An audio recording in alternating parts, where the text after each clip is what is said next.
You're too American for your parents, and then you're too ethnic or you're too Latina for the Americans in the country that you were born in. So this is day 3 of Spilling the Cafecito, where I get to share my first generation American experiences, right? Both of my parents are Cuban. I'm the first of everyone in my family that was born in this country. Like, the lineage starts with me. It's me, then my sister, and then my 2 cousins. We're the first Americanas in the family.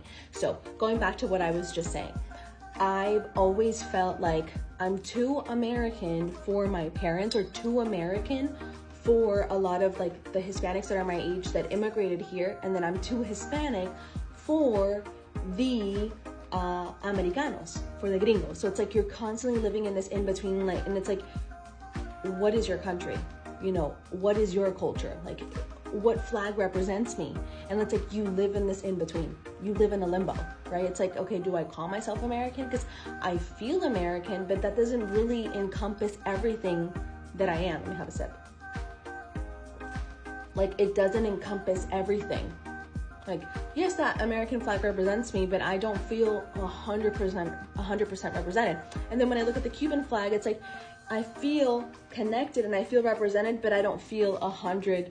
And then I don't know if I can call myself Cuban American, because I think, if I'm not mistaken, that Cuban Americans are people that immigrate from Cuba to the US and then they become Americans. That's not my case.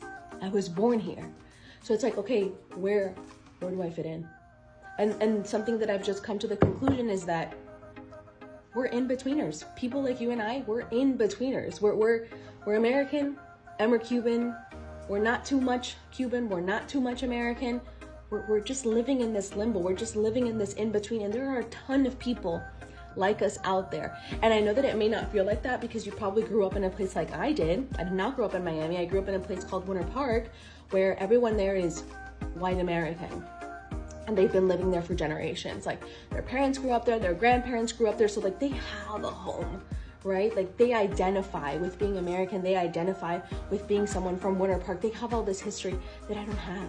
I've come here to create history, right? The history, the American history in my family truly would start with me. Like, my parents come in here and then it starts with me. And that is just, it's going to be a part of our experience and our story. We're going to be in-betweeners for the rest of our life. And the sooner that you accept that and that you find people like yourself, the easier it's going to be to live in this country and to feel like you're a part of something. And that happened for me primarily when I moved to Miami, and I found people like me that are in-betweeners.